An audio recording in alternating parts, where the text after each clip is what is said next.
Um, we're just giving everybody a minute to join, and then we will kick things off.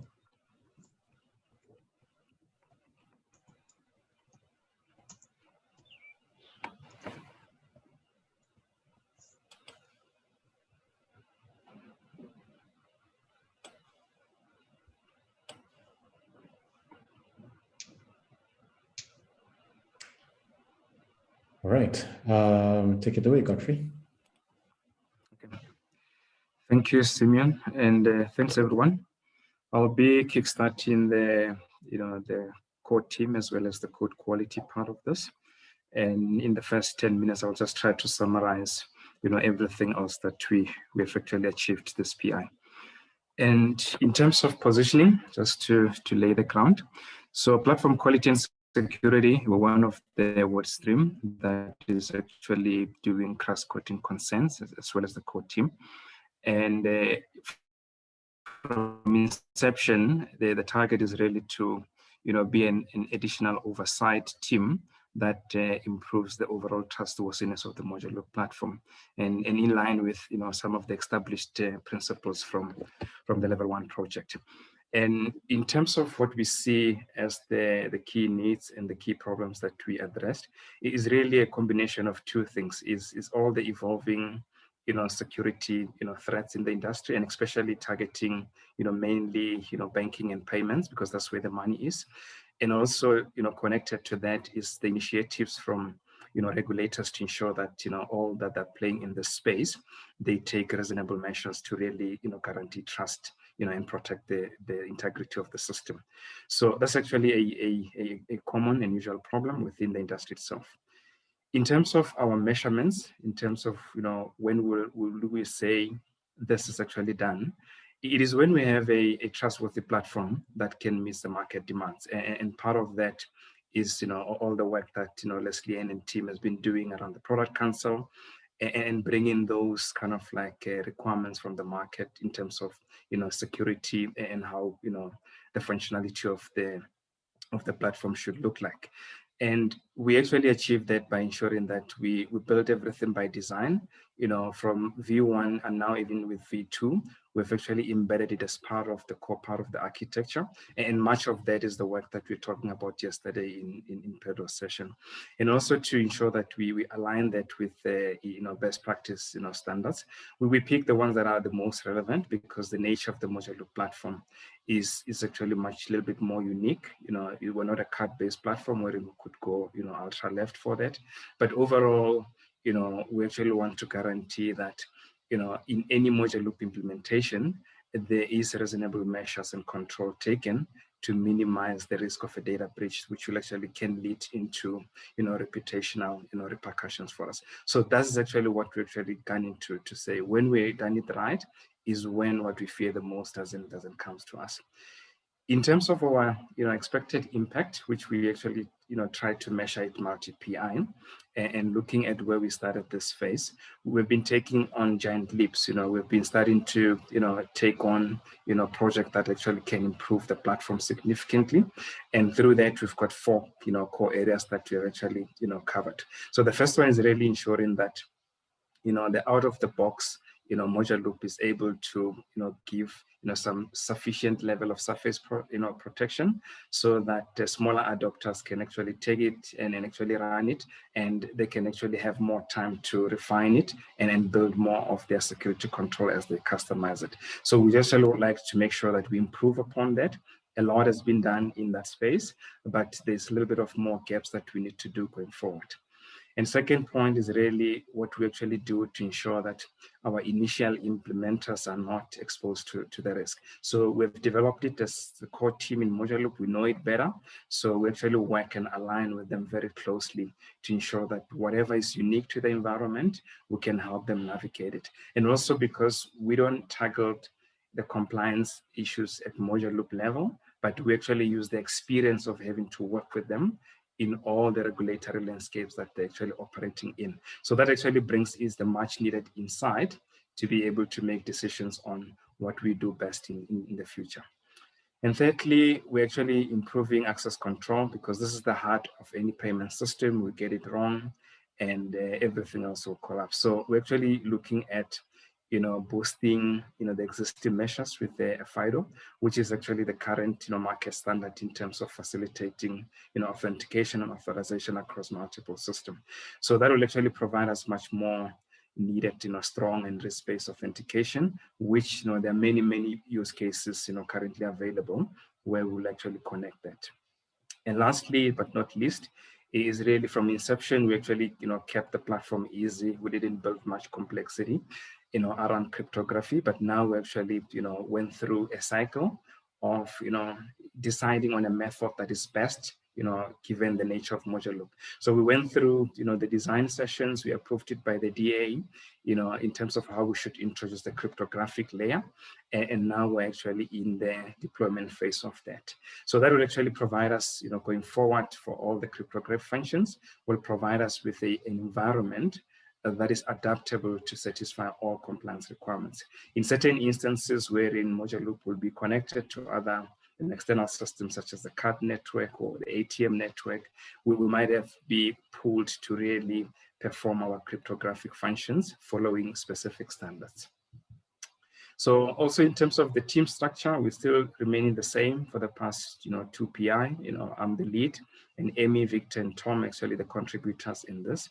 It is good in that we like to get new people coming in, new ideas, but we actually enjoy the common support of all the members that are in the core team.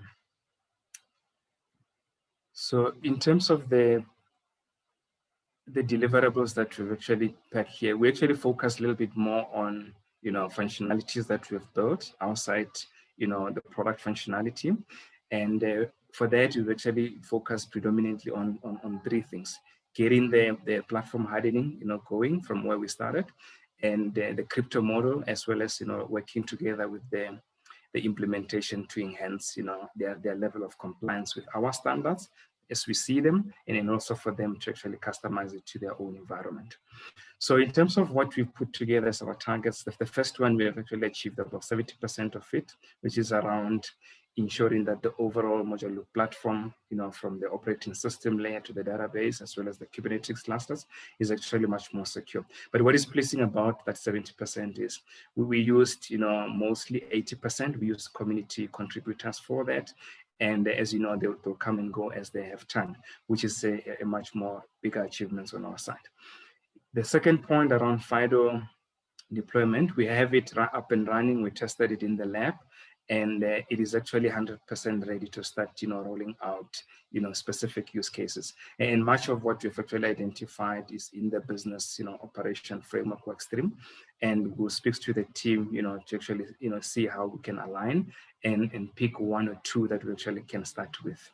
And in terms of cryptographic, services sub-abstraction layer, we started this like, for 5 PIs, and now we're actually in the first level of the implementation, and we've actually still optimized it in testing. And at the end of the next PI, we will have a fully abstracted, cryptographic layer with an easy to call API for community developers to do that without having to understand all the crypto complexities underneath. And lastly, around, support to our adopters, this is really very, very important, especially while we're still starting to maintain our kind of like reputation integrity. We shifted much more focus to newer, adopters. In the past, we actually, supported, the likes of Mowali heavily, but now we've actually spent a lot of time, aligning the business case of Myanmar and working with the team just to ensure that they start off the very good base. Moving on to, top priorities that we actually want to achieve, what we actually wanted to plan and achieve. We actually want to deliver much more future platform hardening activities, as part of our IEC initiative, because that will actually help us to streamline our, thin resources that we have at the moment. But doing so will actually take caution and make sure that the PQS work stream will still, establish the base guardrails to make sure that, there's no abuse in the form of agile and speed when doing much more of that in the automation fashion. And also we'll continue, with Myanmar to actually work with them to, verify and validate their deployment plans to ensure that, there's nothing that is actually left, to the implementation phase. We could actually, manage to say, whatever they've planned will be able enough to bring them to the same standards or even beyond what we've actually done in other areas such as Mawali.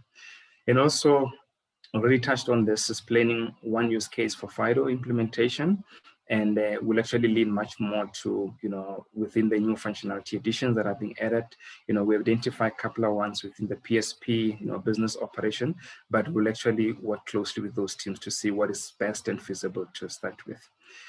And also the cryptographic services is something that will actually lives deeply into the architecture. We will, as much as possible, integrate into the current, V1, but long term will actually to adapt it to actually be part of the new reference architecture whenever the deployment and the build phase, get started. And lastly, in terms of the priorities around, the new additions around fraud and risk management, we have actually, set a baseline working with the team in terms of what we see as the minimum security for them to build in. And what is really very good for them is they're starting from a cleaner slate, and some of the cloud native security technologies that were not available when we started, they're able to incorporate much more in what they're doing going forward. Just to quickly hop over for the next 2 minutes in terms of the next 4 weeks, we do have kind of like, the usual problem that everybody has around, resourcing and making sure that we could meet our aggressive targets, within the timeline that we set. But we do have plan B on how we could mitigate against that. And also attracting and retaining community developers. We're working very closely with Simeon to ensure that, as the community grows, more and more individual and companies comes in, they could actually, contribute to various work streams, and this one included. And the other priorities that are actually hot is really the upgrade of Ubuntu OS to the latest supported versions. Currently, we're sitting on versions 16, which is no longer receiving patches, but we've got plans working with Miguel and Sam to really take this to the latest possible version. And of course, transitioning the work of the platform hardening back into the IAC team. In conclusion around the health, I think, we touched this before that, our close alignments with the other reference, the reference architecture and other work stream is critical. So we'll actually kind of like put a close eye on them and work very closely with them so that we can have a coherent goal around, security. And so far we enjoy very good and open and transparent relationship with Mawali and Myanmar. And we're hoping to expand this to more other, adopters, even fintechs included. So if there are smaller fintechs that really wants to connect only to the PSP or an existing hub, we'll actually see if we can tap into that and be able to build this ecosystem together. Yeah, like in a nutshell, that's really what we've been doing, this PI. There's a lot of opportunities, before us, and there's a lot of, things that we're doing, which, are not following the traditional patterns of building this, but it's actually good and exciting for the team. In certain areas, we're trendsetters, and in certain areas, we're actually kind of like, ahead of the market. So we're actually excited to have this type of project. I think, Sam, that was my slide, and over to you. Thank you, Godfrey. Can you stop sharing, Godfrey? I can stop sharing. Thank you. All right, this is exciting.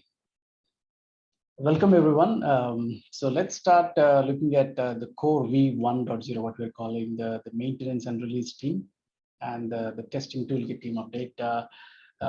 My name is Samuel Kumari, Sam.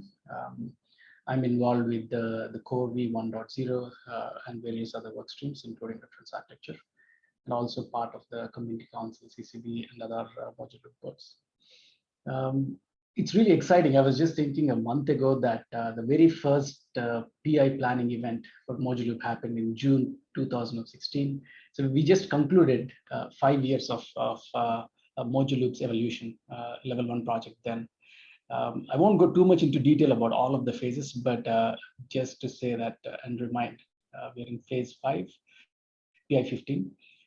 Thank you to Simeon, Paula, and Module Loop Foundation, everyone who gave this opportunity and made this happen. So today this is going to be a brief update. We won't go too much into any details. We can use offline conversations. We'll cover demo videos that are provided for other detailed demonstrations. But today we'll look at the objectives of the core team. The mission is obviously to support existing implementers and make sure that Moduloop's quality is maintained and it works. Then we'll look at settlements feature demos. I think one of the gaps that we've seen so far in this ecosystem is that we don't have a good demo for settlements in Moduloop. We saw using integration tests and consoles, which is not appealing to many people, but also it's very difficult to understand what's happening on console windows. So we try to rectify that. And then we'll talk about Moduloop release V13. Miguel will talk about that, and some maintenance tasks we did, and then we'll talk about TTK and a brief look into the future. The objectives which we submitted at the beginning of the PI, we'll use the product template moving forward. But for now, we wanted to make a Moduloop release in this PI as usual. And we wanted to implement one of the minor features, not the very big ones, but a couple of candidate items were separating Helm charts from Moduloop, which we still want to do in the coming PI, and reliable notifications, which we want to handle as part of vNext, that is reference architecture, or some settlements enhancements. On the TTK side, wanted to publish a beta version of Moduloop training program. We discussed how helpful those things would be. And of course, support adoption of the testing toolkit, implementing enhancements, test coverage, and general maintenance. So let's see where we are at today on each of these. On the first one, we were able to release Moduloop version 13. Miguel will talk about that in detail later on. And we actually hit our bonus goals here as well, because we have the next patch version in the pipeline already, which hopefully we'll make soon in a week or two after this community event. We were able to implement settlement enhancement. Discussing with Michael on the product side, there were some gaps we wanted to take care of on settlements and lay the foundation for a version 3 of settlements. So now support for multiple settlement models on the same scheme is possible. There's a default settlement model. We'll go into that as well later on. And then on the TTK side, it's a little bit less. I don't know if you can catch that, but it's not as dark green as the other tick marks. But we are working with the MTP team to provide and publish a testing toolkit version, possibly TTK 101. We were able to cover half of that and submit for review. The rest of the half is still in development, but we can say that the beta version is ready. We want to pilot that with some new onboarding members of the community and take feedback from that as well. And specifically on adoption of testing toolkit, we see many teams in our community, and we're happy to see them using it. We have the PISP team. I think that is one of the teams which used the TTK the most in integration testing, contract testing, many other places. We have the core maintenance team using it for validating switch and demonstration purposes. We have several integration teams and support teams, which I cannot name right now, but they're all using the testing toolkit for various purposes. Coming to the coverage criteria, we have 2,000 plus assertions in golden part tests alone, and there are other collections as well, and multiple other assertions in that. We have runtime and other enhancements. We look at the TTK update closely with Vijay, where we covered more than 22 issues. In addition, we did not plan too much for this, but obviously we had to support current adopters implementers in providing guidance on issues. On deployment, had to have meetings with them on how to deploy Moduloop, and then of course participating in reference architecture stream, where we had 4-hour workshops every week. Very intense, very helpful, and interesting, engaging as well. With that, I would like to thank the team for that. Obviously, there are many contributors, but the dedicated team here, Kevin was able to join us for the last couple of months after his work on PISP. Miguel, Valentin, Vijay, thank you for making this happen. And we look at the numbers. I actually myself was surprised looking at the count towards the end of the PI as I was preparing a report for this. So if you see on the OSS core side, I provided queries for this, which you can explore and play around with. We were able to close out 38 issues beginning May 1st, which is the beginning of this PI. And on the testing toolkit side, you can see we've been able to close out 25 plus issues there. One interesting update I wanted to share with the community, I think this is a combined win for all of us, is that we are past 2,000 issues on modular product. I think we can celebrate that, our release train engineer Tim and everyone else who's working on it. When we had like initial 100 issues, we were thinking those were too many. But another thing, the another side to that I wanted to highlight is that we have 350 odd issues in the pipeline. And my observation is that we are adding issues at a greater rate than we are closing them out. As everyone here so far and yesterday called out, that there is a need for more community contributions, and looking forward to that in future. So from a number standpoint, on the core maintenance release work stream, we had 40 issues closed out. And on the TTK side, we have 22, a total of 60 odd issues, and looking at a per sprint basis, around 10 stories or 10 issues per sprint. So very thankful and proud of the team here on that. With that, I'll pass it on to Valentin for showing us the settlements demo. And after that, rest of the team. Thank you. Thank you. Thank you, Sam. Hi, everyone. I'm Valentin Genev, and I'll do the the settlements demo. Let me share my screen. For our demo purposes, we have configured 3 settlement models that are working at the same time in our system.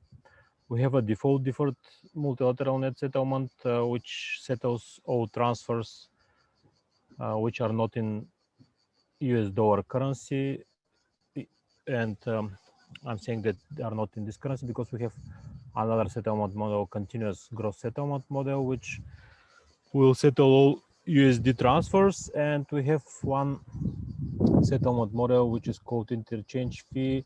This is example implementation of a rules engine that have a specific rules that will accumulate some fees for a wallet transfers in US dollars. The difference between those settlements is that the deferred settlement should be initiated manually and settles the net amount of the sums accumulated for a given period of time or settlement window, as we call it.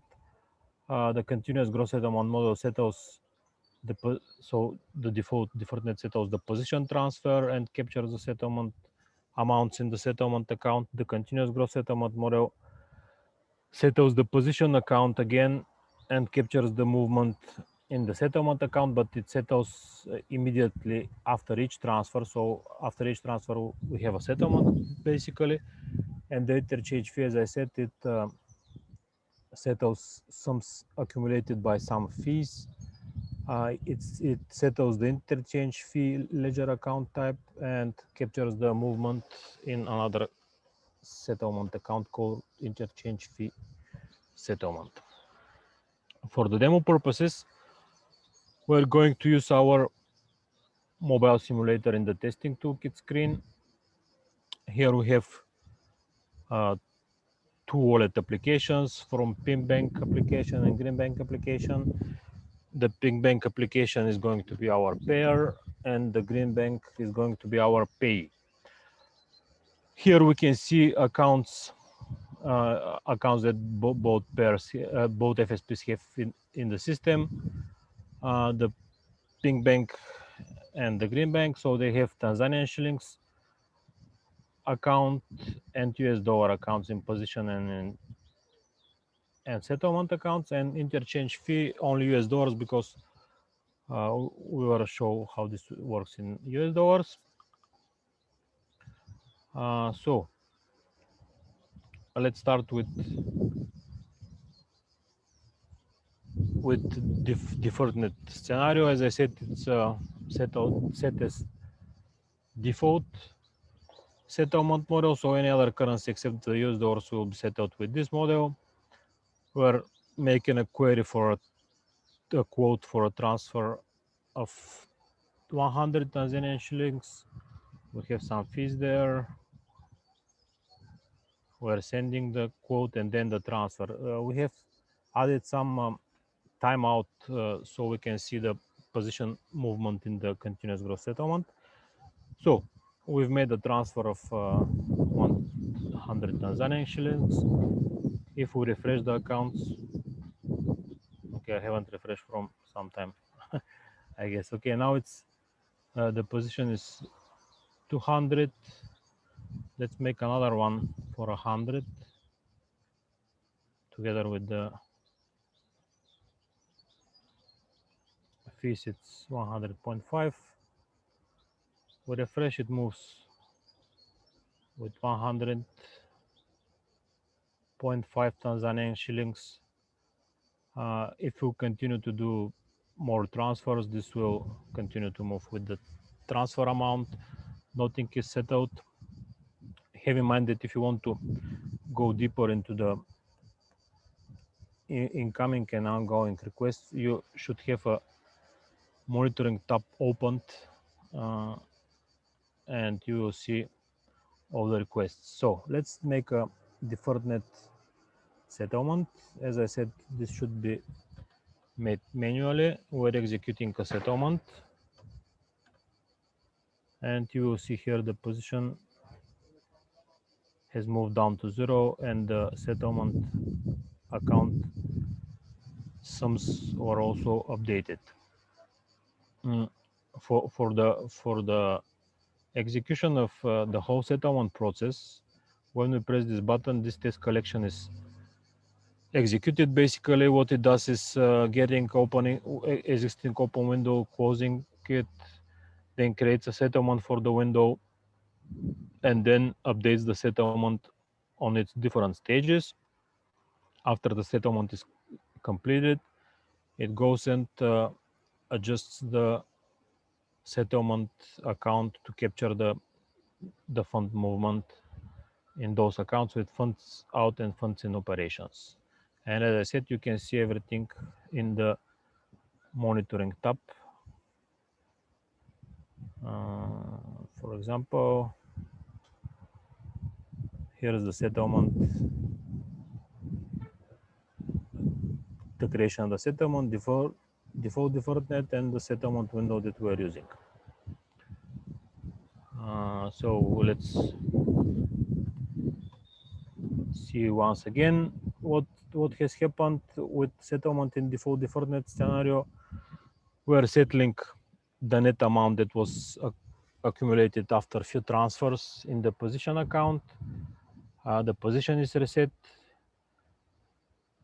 and as I said, this works for Tanzanian shillings in our setup. Sorry. And yeah, the movements are captured in the settlement account. Okay, now let's sorry guys.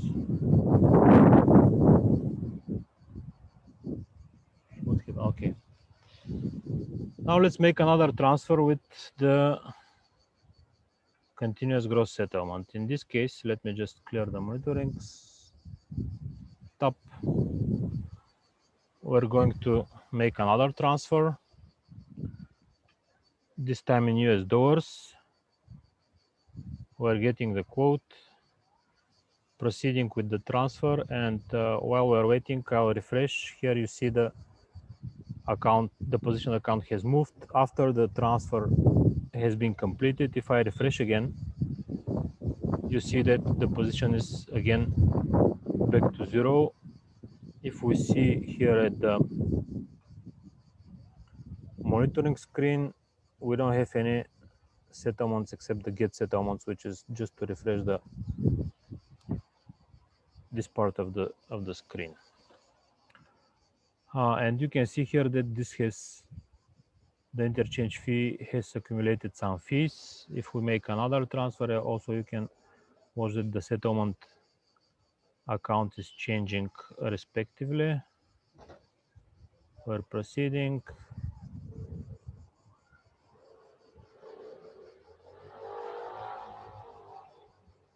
And we have some more fees. Once again, this was continuous gross settlement. It settles each transfer between the participants. It does it immediately. And yeah, it settles the position account and resets the participant positions. In our case, it works in US dollars. And the other settlement model that we have, which is interchange fee, it works pretty much the same way as default deferredness scenario, which means it's deferred and it needs to be executed manually, for example, once a month or whenever the participants or the scheme thinks it's right. We can execute the settlement. We're settling the last window, so there are some remaining unsettled fees. We can see here that the last settlement number ID 17 was interchange fee, $2. The previous one was the deferred with Tanzanian shillings. And yeah, this is pretty much it from me. Thank you. Miguel, you can take over. Thank you. Right. Thanks very much, Val.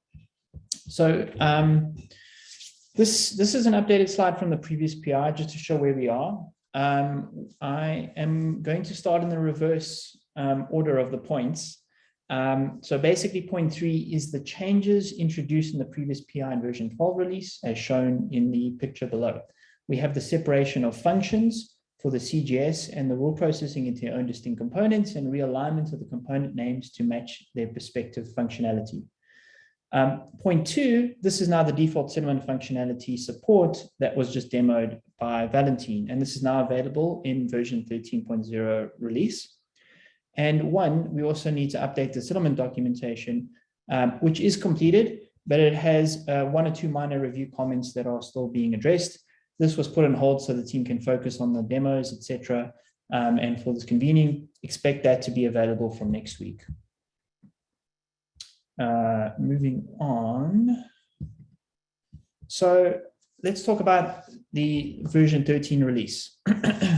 To be clear, there are no breaking changes to the Moduloop APIs or functionality in this release. There are some changes here that will impact hub operators' ability to seamlessly upgrade from earlier Helm releases, specifically point 21 under the maintenance improvements column. However, it is possible to migrate from earlier versions with manual steps if required. I'll be covering the most important changes here. Please consult the release notes for more detailed information. Starting at 1.1 on the left, the default settlement functionality that was just demoed, as we said, is now supported. This functionality was introduced as a result of Michael Richards and the core OSS team reviewing the settlement models and CGS code contributions made by the wider community and comparing them against known implementers' requirements. This feature places settlements in a great position for future vNext functionality going forward. 1.2, we have several new features for the Moduloop testing toolkit and several improvements to existing functionality on 2.4 under the maintenance improvement on the right. Stick around as Vijay will be taking us through those in more detail a bit later on. Speaking of maintenance improvements, we also have a couple of fixes for Helm charts, for our Helm charts. 2.1, we have the selector labels that have been aligned to best practices for the Moduloop simulators. This will improve the upgradability of our Helm charts going forward. And 2.2, we have updated the default ingress configurations to support current ingress controller versions that one would expect to see on new Kubernetes environments. This is especially great for people who are trying to deploy Moduloop for the first time.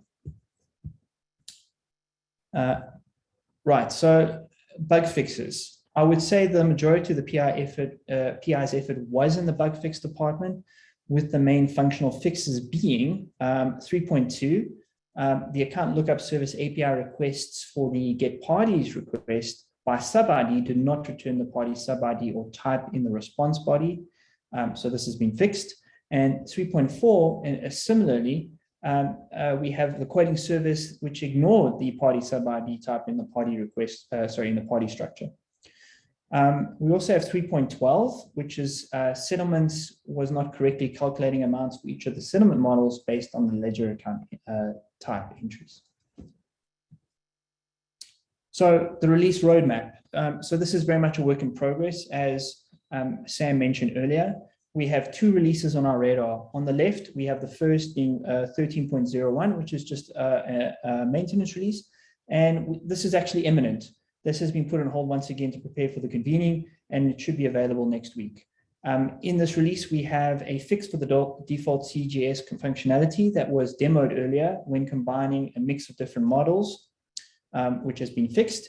And 2, we're also improving the test coverage of the settlements functionality that has been introduced in the Moduleap releases since version 12 to version 13.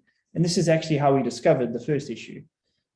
Point 3, we have a minor fix for the ALS service to correctly handle the deregistration of oracles. This will allow you to correctly register new oracles from using the same party ID types that were previously deassociated by the oracle deregistration process. The second release on the right being version 14. So this is now a new major release, and it's focused on improving the future upgradability and maintainability of the Moduleap Helm chart releases. The main changes here being that point 1, we want to remove the external dependencies such as MySQL, Kafka, etc., that are tightly integrated into the Moduleap Helm charts. The Moduleap Helm charts and package releases will thus only contain Moduleap components going forward. And this will ensure that we isolate our releases for the majority of external changes that are outside of our control. This will improve the stability of our releases and ensure that hub operators will experience a smoother upgrade path going forward. Point 2, we want to align the naming conventions and standard with the existing reference architecture stream initiative. This is to make sure that each component name is more descriptive and also potentially fix a known issue hindering new installations when using long release names. Point 3, we want to improve the maintainability of Moduleap's Helm charts by taking advantage of Helm 3's features. Helm 3 introduces support for common libraries that can set through, that we can use throughout our charts, which allow us to remove duplication. We also want to remove duplicate charts by templatizing them where possible throughout our code base. 4, we want to fully automate the validation of releases and Helm chart pull requests using the Helm test functionality that we've improved on over the last 2 PIs. We expect this to hugely improve the efficiency of new releases going forward, as this is currently a manual process and it's quite time consuming. The last point here, point 5, our current version 13 release should support Kubernetes version up to version 1.21. However, from Kubernetes version 1.22, there is a deprecation in the Ingress API that we will need to address going forward.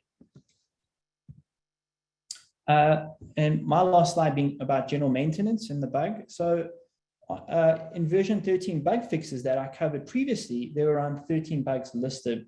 These are not the only bugs or issues that were fixed in this PI, as Sam mentioned much earlier. In fact, we fixed around 33 of them.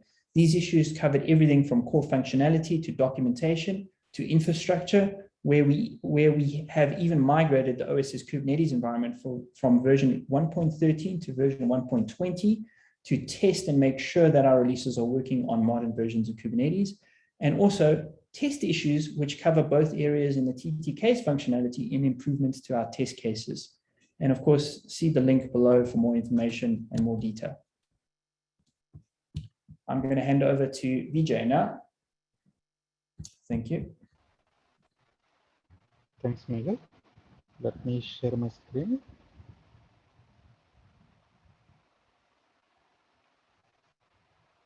Hello, everyone. This is Vijay Kumar. I'm working for Modus Box as senior developer. I'm going to speak about the improvements we did in the testing toolkit in this PI. So mostly we spent with preparing course material for the Moduleap training program.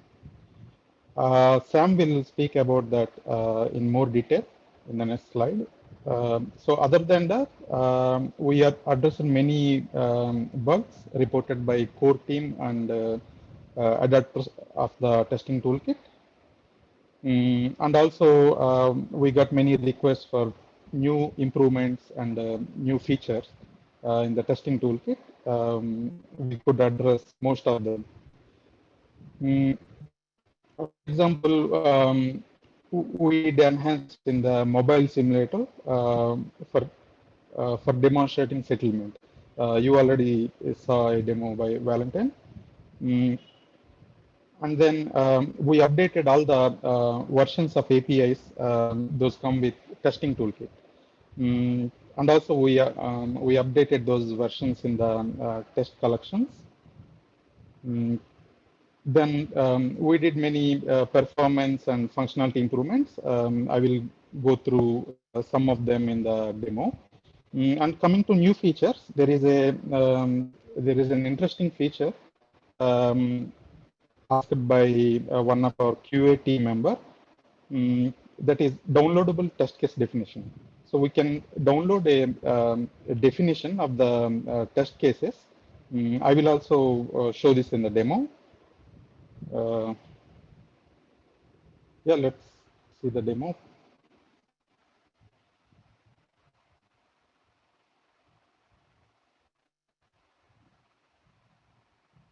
Okay, so this is the test runner page of the testing toolkit.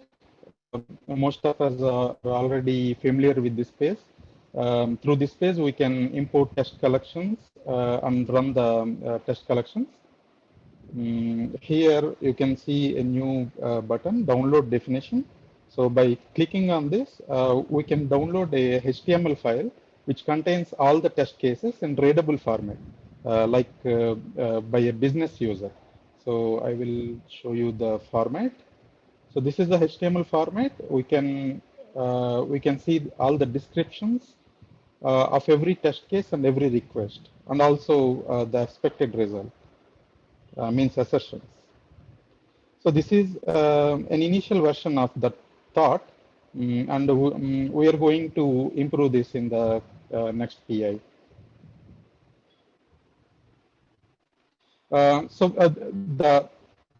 The report generation can be automated, and we are thinking that to integrate in the CA/CD of the test cases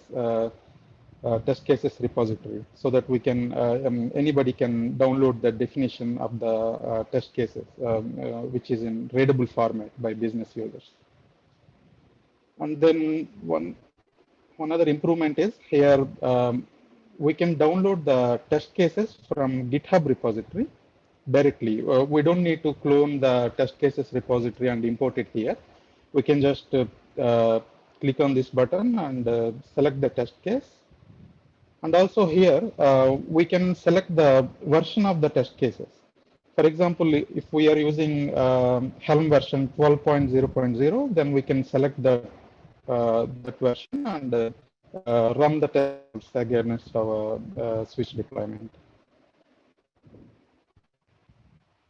So yeah, we can select a folder and click on import button here. That will download all the files in that folder from the GitHub repository. We can see the provisioning collection here, and one can select and run this collection directly.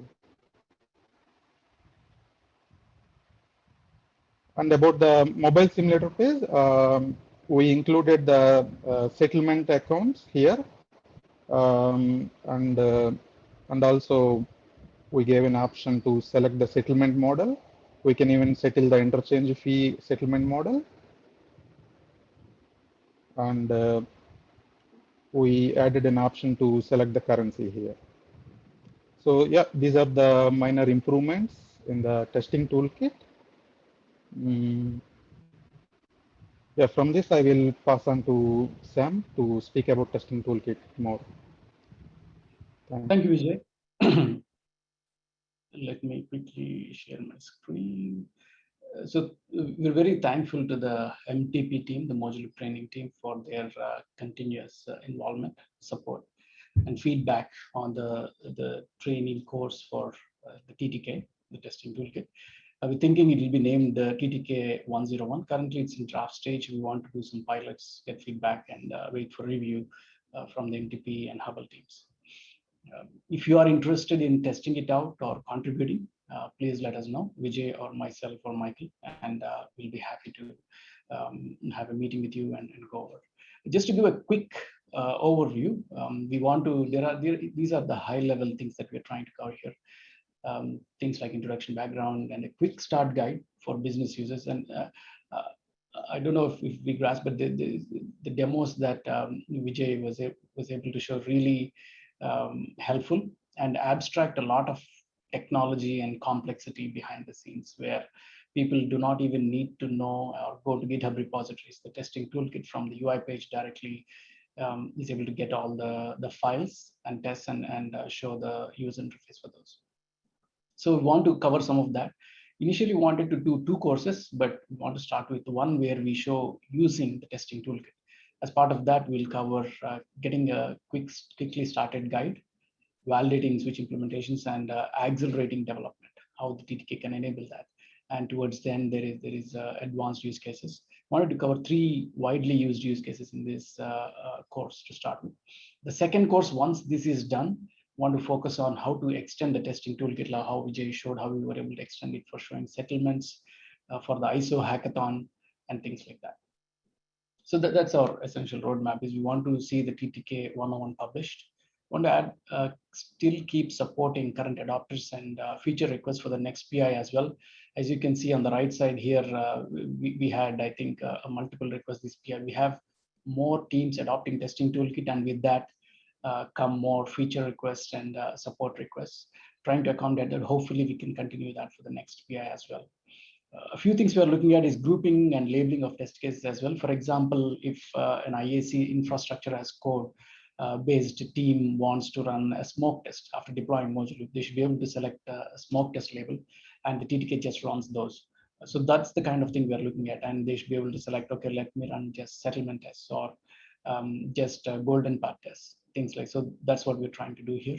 And there are other improvements as well in runtime, reliability, test case definition report that we saw, so that it gives us features for expanding and closing things out, looking at details in some of the reports, stuff like that. Paul and others, I think, covered this on some of the, but I wanted to highlight, there are various demos, guides, and recordings available. If you look at the demos section in Pathable, we have several demos there. We have 4 from Testing Toolkit, Cybrin, and operational monitoring demos that Miguel was able to do. I want to, in this session, highlight these 3 sections here. The settlements functionality, we have a demo there that we just saw. There is a video for that as well, which we'll work with the Modular Foundation to upload to Modular YouTube. And then we have testing toolkit demos. And in addition, I'll cover this in another section where we talk about onboarding strategy and tools. So we were able to update the guides for Modular installation as well. I worked with at least 2 other implementers from Cybrin, MAS, and other institutions where they were able to support us and validate that as well. So we covered the prerequisites, installation on an example operating system, and how to verify that.